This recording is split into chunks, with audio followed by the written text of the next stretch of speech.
I am extremely competitive, even though I always have a smile on my face. I I can be too sarcastic at times, and the people have called me out on that. Um, my son especially, saying, "Daddy, you can't say things like that." Okay, got it, buddy. I think sometimes when people see me in jeans and a t-shirt, they kind of pause and go, "Wow, that's a little casual for you." And I'm like, "No, actually, this is what I would love to be in on a daily basis." So.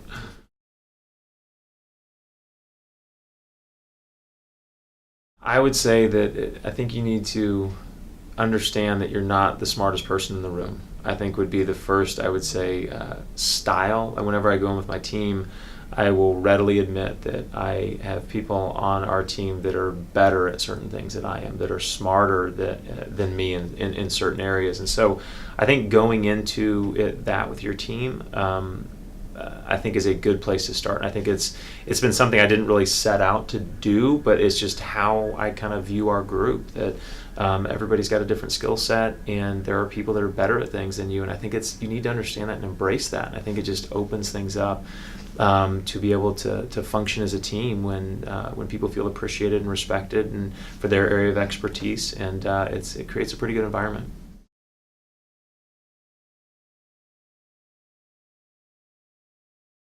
I had a chance to work with Jay Fishman from Travelers before he passed away, and one thing about Jay that always struck me was he would ask you questions. He was very interested in what made you tick, why did you like certain things. And I remember after the first few conversations I had with him, I had never had an executive ask me that many questions. It was more of, I was giving a presentation or I was listening to them, but Jay had such a disarming demeanor about him that he was so deferential. Hey, tell me this about you. Tell me this about you.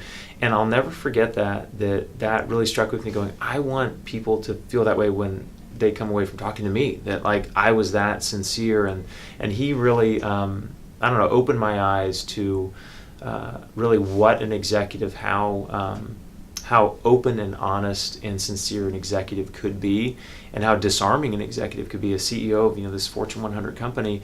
And you see that with a lot of the executives at Travelers, and I feel very fortunate to work around executives like that.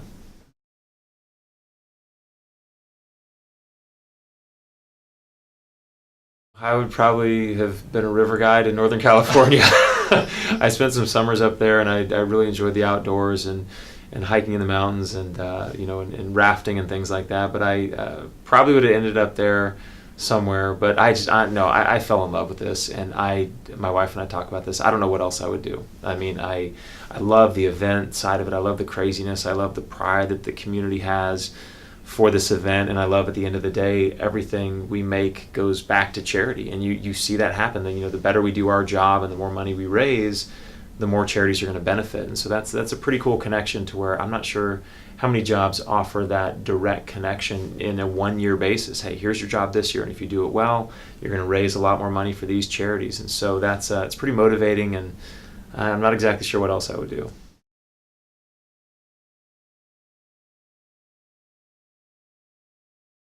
Don't be afraid to park cars. And it was I was actually remember managing an event at the time, and the valet needed help, and we jumped in, and somebody said, "Hey, we never have to be afraid of parking cars," and just that mentality of nobody's above anything when it comes to an event like this. You have to be willing to do anything. And when everybody has that attitude and everybody's willing to do anything to get it done, it's a pretty powerful team. So I remember that sticking in my head. You never be afraid to park cars, and that just again that mentality I think was a really good piece of advice.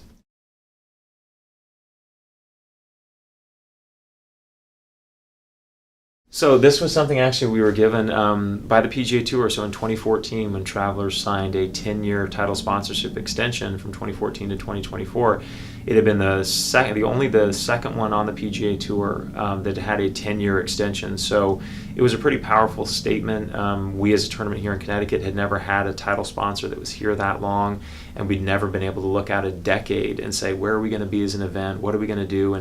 And that honestly just gave you some long-term vision, long-term planning to say, who do we want to be in a decade? And we're on this path right now, 4 years into this, from 2014 to 2018. really on this path of growing where we want to grow as a tournament and providing this community, we feel like the tournament that they can all be proud of. Who are some of the signatures on there? Oh, some past champions. So this was in 2014. So at the time, Hunter, Stuart Sink, Leishman, Bubba Watson had won, and now Bubba goes on. He won again after that in 15, the year after we got that flag. So it was in 2014. It was pretty cool getting some of the past champions who had signed it.